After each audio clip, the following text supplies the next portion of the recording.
ba yung ulan kagabi? Yes! Good morning! Ano, bagong tripping kami ngayon. Walang commute. Punta kami ng Baguio. Kailangan daw kami ni Moy Moy kung gaano kabilis dapat pumunta ng Baguio. Alas 6, alas 7. Nandito pa kami sa Quezon City. Actually, hindi talaga, ano, hindi ganitong oras yung plano eh. Kagabi ang plano, alas 4 daw, alas 5. Di ano ba nagkagano? Di usapang lasing yun. Lasing din kasi yung mga kausap. Oo. Usapang antok lang yun. Filipino time tayo eh. Para sa kaalaman ng iba, kasama natin yung driver sa cockpit, si Moy Moy, si Boss Ivy nasa likod, si Madam, tapos yung ano namin, import, si Bert. Nadamay lang. So dito sila, sa likuran kasi sila. Ayan sila.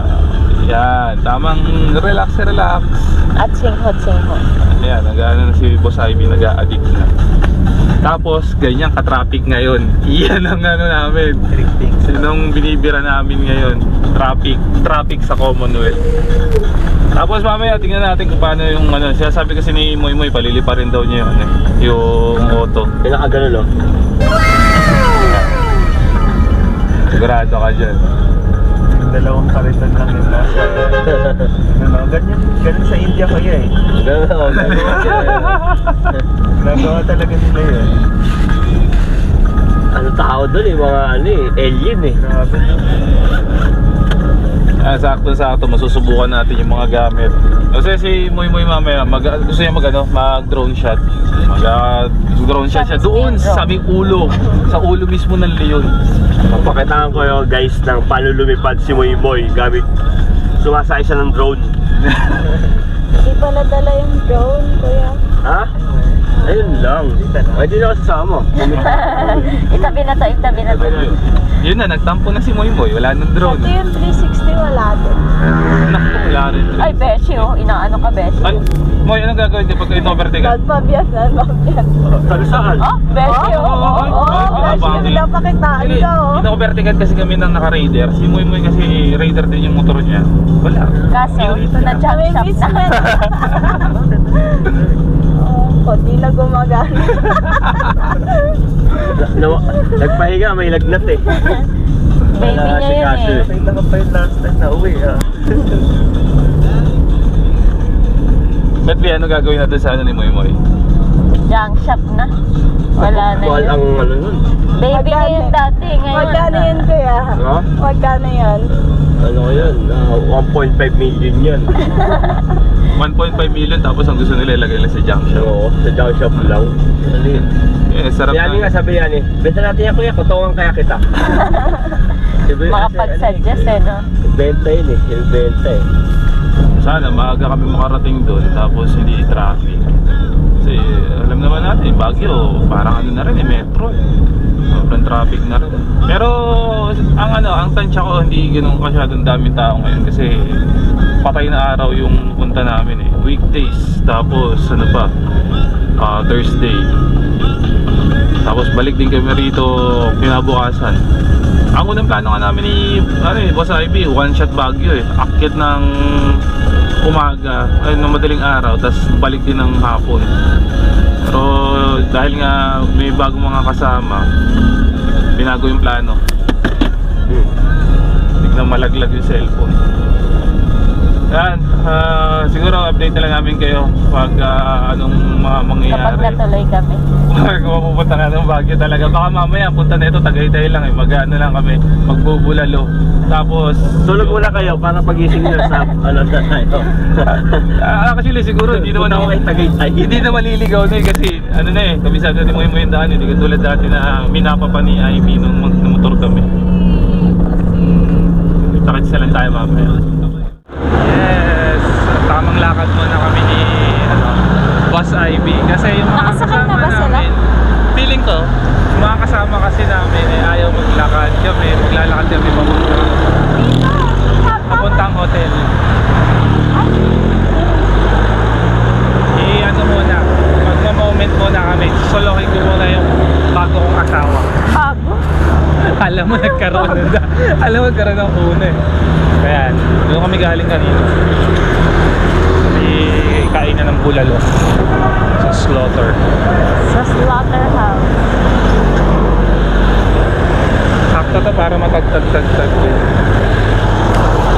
Ay, parang pa-SF to. Yun. Itong way na to. Tapos na kami Sa rotonda. mag-lunch, tapos nagpahinga. Tapos kanina Lumabas nag-lunch sa ikatlong lang kami dun exit. sa ba tayo kumain kaya, Bi? Malakadia.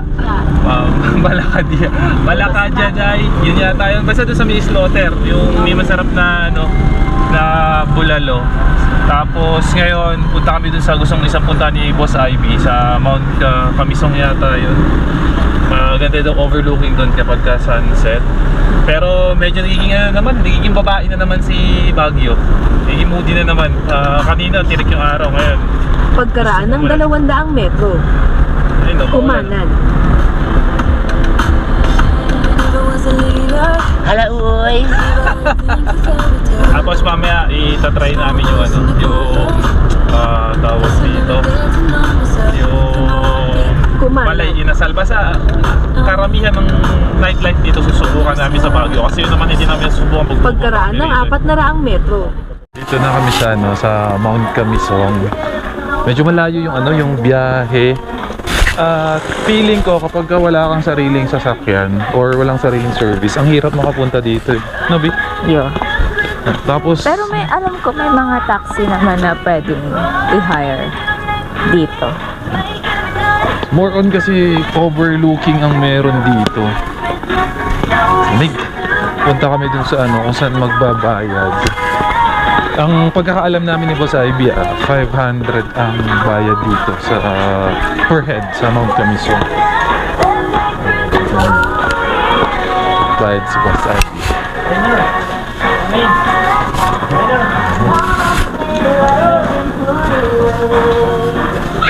Christmas na Christmas yung mga pilis dito. Bayad na kami. Kaso nga lang, yung rates nila rito for adult is 500. If it's student, 400. Local resident, 400. Senior citizen and PWD, 350. Child below 7 years old is free. Tapos may house rules na no smoking and vaping, no outside foods, no pet, no flying of drones, no littering, no weapons, no loud music, no plucking of plants, no large luggage. So kailangan natin sumunod na. We are here May briefing. QR Ito yung code or briefing ticket namin. po. Sige, isa-isa po kayo mag-isama sa may person. And upon entering, cross road and follow the stairs. All the amenities are on the right side. The first thing you'll see is our Alabama Ninja or glass view deck. Underneath it, we have our Alabama dining.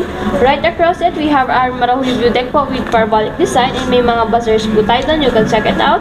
Underneath niya naman po, we have our Marahuli Cafe. They serve rice bowls, meals. And dito po si Muni Food Hall po natin. And this is the Gita for Amphitheater. May binhi po tayo dun. Pwede po kayo magbasa ng mga books. And dun nyo rin po makikita yung sustainability practice pa ni Mount Kamisong. And this is your public restroom called Silak po. Bali Japanese style po siya. So pindot-pindot lang po tayo dun. And lastly, we have a Samyu Garden po. We have Long Tree Walk, man-made waterfalls, picnic areas, Kalupi Gift Shop, Dalise, and Kahilam Hiking Trails po. And if you do need assistance, approach lang po yung kasama namin sa lab. Every establishments naman po, may kasama po kami dyan. Going down, we encourage you po muna to walk, tapos magkakalapit po sila lahat. Later on, going up, you can request for the clubber naman po. And if may nakapark po pala kayo sa sakyan inside, tapos nag-dine in po kayo to a restaurant, o kayo bumili po sa may gift shop po natin na 500 and above, kunin nyo lang po yung receipt, percent lang po dito para wala na po kayong bayar na parking fee po. Yun lang naman po, and enjoy your stay po. Thank you. Binigyan na ng QR si Madam. So ito yung pong QR. Isa-isa ang pagpapunch.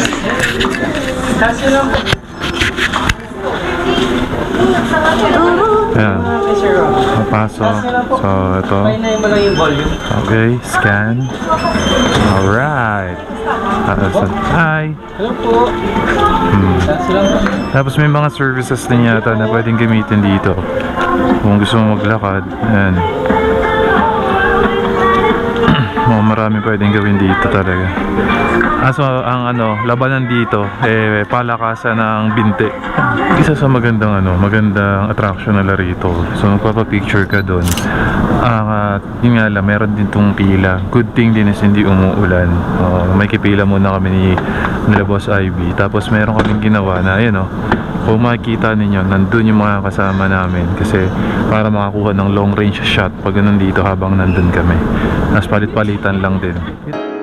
Bali, sinubukan din namin ni Boss Ivy yung isa sa attraction nila dito, yung tinatawag nilang glass walk na merong mag-a-assist sa inyo para kuhaan kayo ng video.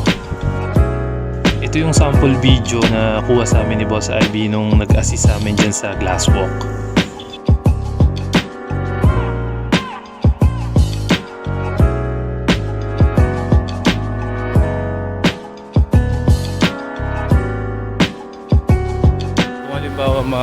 Talaga kayo dito sa Mount Camisong, kailangan nyo ng lakas ng mga binte kasi more on talaga na puro lakaran. Kanina pa nga kami lakad ng lakad kasi maraming spot kung saan ka pwede magpakuha ng picture. So kami ikot pa rin ikot kahit gabi na kasi anong oras na rin kami dumating dito. Inahabol namin sana yung sunset but unfortunately hindi nagpakita sa amin kasi konti lang kasi ang kapal ng ulap. Kaya ngayon, ang ginagawa na lang namin, ni-enjoy namin yung area, ganap ng mga spots, picture. So itong area na pinuntahan namin, ito yung bridge. Yan. So dito naman kami magpi-picture. Pabalik na kami doon sa entrance. Kung katulad kayo ni Madam Aimee, pagod na pagod siya. Kailangan nyo na talagang gumamit nito. May naman kasi free of use naman nito. Ipagdadrive pa kayo ni Manong papunta dun sa entrance uli. Kasi syempre marahaba-haba ang lakaran to, akyat baba. Pero kung kaya pa ng stamina ninyo na umakyat, pwede, why not? Actually ako kaya ko pa, pero yung mga kasama ko hindi na kaya Alam nyo naman, gawa sa bakal yung binti ko Yabang to.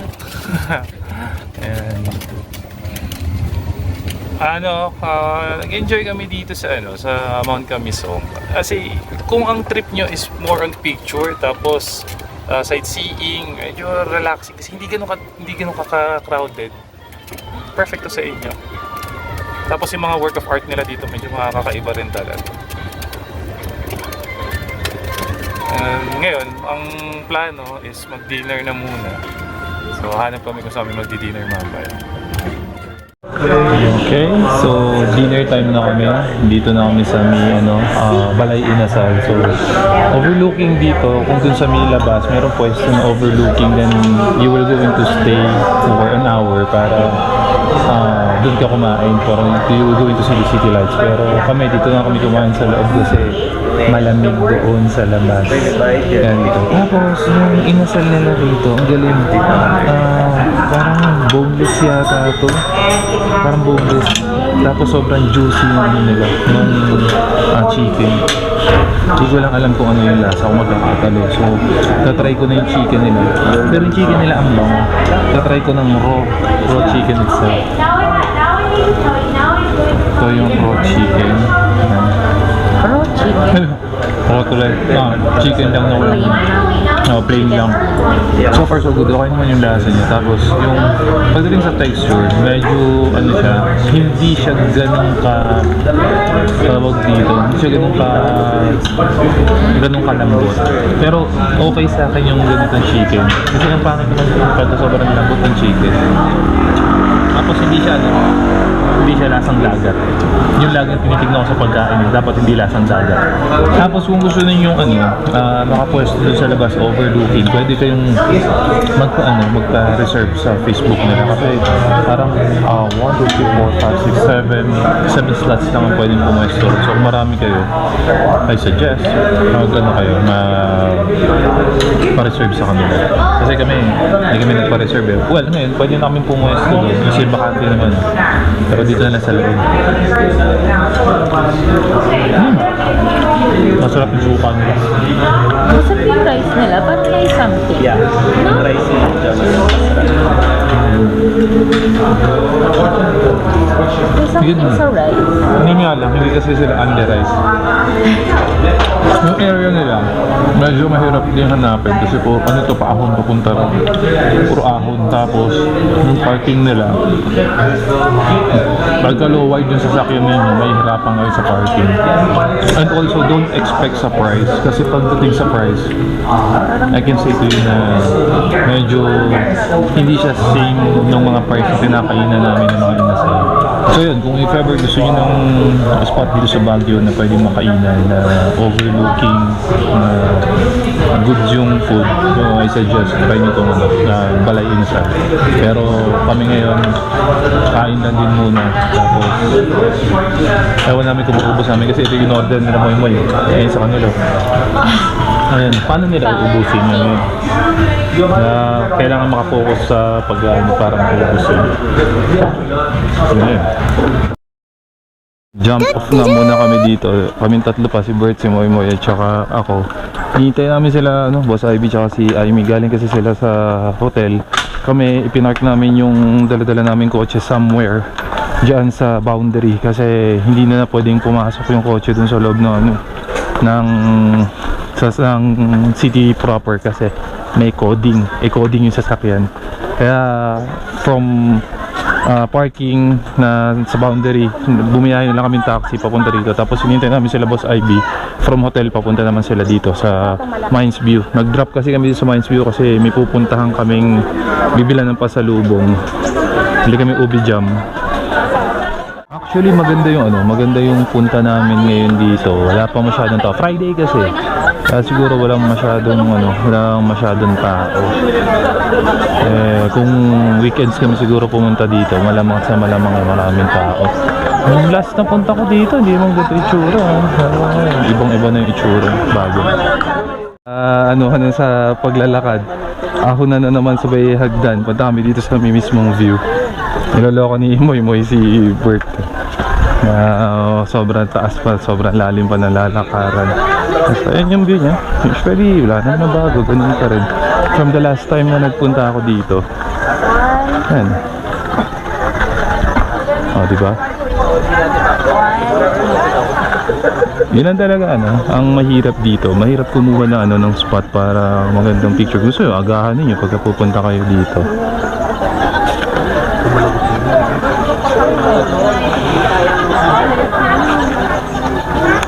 May isa doon, ayun, nagtatago sa init ng araw.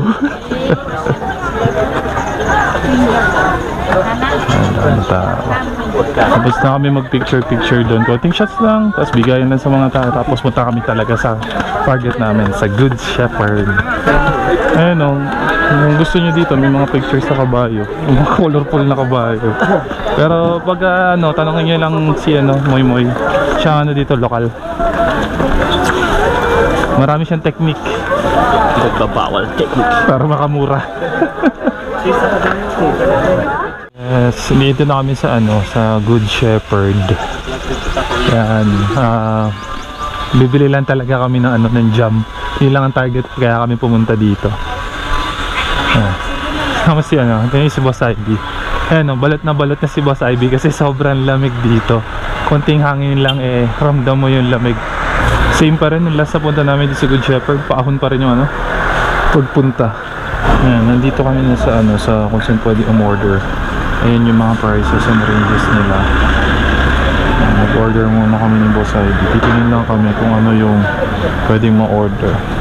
Dito po pwesto, tapos susulat na lang kung ano yung order mo.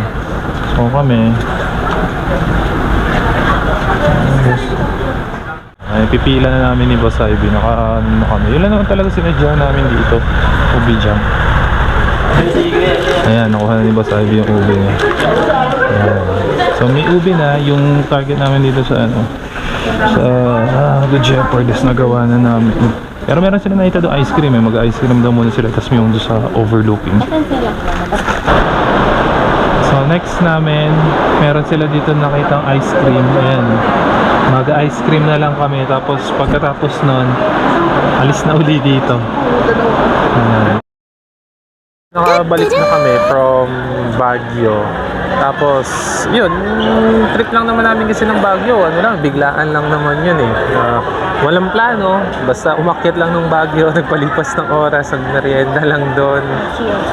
Natulog, tapos balik dito sa Manila. Ngayon, nandito kami sa food club dito sa Quezon City. So, tamang kain lang kami muna ni Boss Ivy. Tapos, yung namin dun sa Baguio, yung trip namin masarap din palang gawin yung ganun kasi ilang beses na kami umakyat ng Baguio. Meron lagi kami itinerary. Ito kasi yung first time na umakyat kami ng Baguio tapos walang itinerary. Tapos ang naging suggestion nga lang ni Boss Ivy doon na ewan ko, isa sa gusto niya siguro puntahan yung Mount Camisong. Pero kung pupunta sa Mount Camisong, kailangan talaga may sarili kang sasakyan kasi Layo din. Ang mahal pa ng entrance, kaya kailangan na siyang sulitin nyo to the sense na mag-picture-picture kayo. Lahat ng area, magaganda. Kaya lang, kung hindi ka gaano sa mga mahahabang lakarin, may mga pababa kasi, pero kadalasan pala pababa doon na. May mga hagdan naman, may magagayad sa'yo. Kaya lang, kung pagod ka, masyado sa lakarin. Hindi mo ma-enjoy siya pagka ayaw mo sa paglalakad. Pero, Kasi sa paggabi, oo. Siguro, anytime maganda siya, lalo na kapag inabot yung sunset. Kasi nung pumunta kami doon, hindi namin yung sunset kasi medyo moody, cloudy masyado. Gusto pa umulan nun. pero okay din naman. Kaya lang, kung tatanungin ko mo ulit ba? Hindi. Medyo pricey yung entrance. Kasi 500 per head. Yata yun. Tapos, hindi siya free parking kung may dala kayong sasakyan. Oo. Unless may bibilin ka sa mga souvenir shop. Makakatipid kayo ng parking. Pero kung katulad namin, umakyat lang kami ron para mag-picture-picture. Bayad kami parking. Tapos, Pero alam ko may free shuttle. may shuttle. Camp Chanhain, meron yata. Papuntang saan yun? Mount Camisong. Tapos, wala talaga kami walang plan. Depende. Nagkaano. Depende lang kung saan may suggestion na puntahan. Pero pumunta talaga kami doon na gusto lang namin yung Nagkaano lang gabi, Baguio bukas. Tara na, Baguio, ganun lang. Tapos, marami pa kami sanang gustong puntahan na taon lang talaga na yung nightlife nga sana tatry namin Kaso nga lang, kapagod din kasi. yung mga rentahin na nakagawin na maaga. Tsaka yung weather kasi doon, kami nga ni Moy Moy, dapat magiinom pa kami kasi malamig pero wala. Ending, nakatulog lang kami. Hindi pagod kasi galing sa isang event. Tapos wala pang kami bukasan. Wala pang maayos sa tulog. Kasi wala, parang nag-road trip. Parang nga lang ginawa namin, umakyat ng Baguio, magpalamig, nagmerienda, natulog. Ang napuntahan lang talaga namin is Mount Camisong, tapos yung Balay Inasal. At saka nga pala, kung halimbawa pupunta kayong Baguio, ano ba yung kinainan natin? Yung Balakadjian, yung sa Slaughterhouse. Kung mahilig kayo sa bulalo, try nyo doon. Sa may slaughterhouse. Masarap yung bulalo. Kahit hindi doon sa mismong kinainan namin, kahit yung mga katabi doon, for sure, fresh kasi ang doon, ang karne. Kasi doon mismo yung slaughterhouse ng baka. Na sarap. Tapos doon sa Balay Inasal, kung mahilig kayo sa Inasal, tapos overlooking, good siya pagkagabi. Kaso nga lang yun, gaya nga sabi ko kanina, 5 lang yun. 5 tao lang ang pwede makakain. 5 ba? 6? Medyo mabibito ng konti. Ilan lang kayo? Pwede kayo magpa-reserve para din kayo. Parang sobrang lamig nung time na nandun kami. Sa loob na kami. Sobrang lamig. Kung lamigin ka, gaya na itong katabi ko. Wow, sino kaya lamigin sa atin? So lamig. good thing pa nga na nagawa namin makapag ano, Good Shepherd. Kasi nasama namin si Bert. Ano, nakapag Mines View pa. Mines View, tapos lakad sa Good Shepherd. Ayan, more lakaran talaga. Ano yan? Hotdog.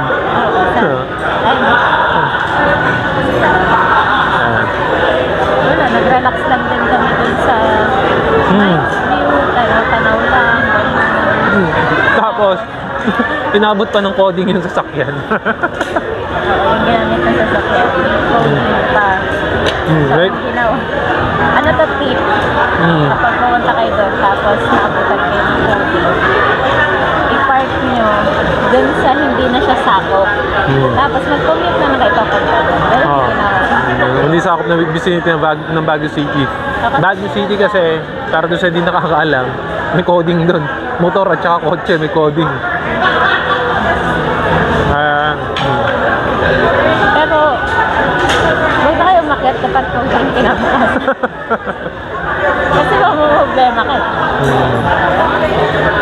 Pero more on talaga, parang naging agenda lang talaga namin doon is wala. Umakyat lang ng Baguio, mag-relax.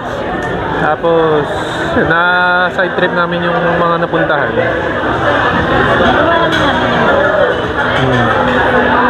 Well, anyways, siguro may mga time pa uli na akit kami ng Baguio. Pero for sure, hindi na kami pupunta sa Camisong kasi na-try na namin. Northern Blooms ang next na target na mapuntahan. Saka yung bago. So siguro hanggang dito na lang tong random vlog na to. Kita-kita na lang tayo sa mga susunod na gala. Pupuntahan namin ni Boss Ivy. Kain muna kami dito sa food club at marami pang pagkain doon.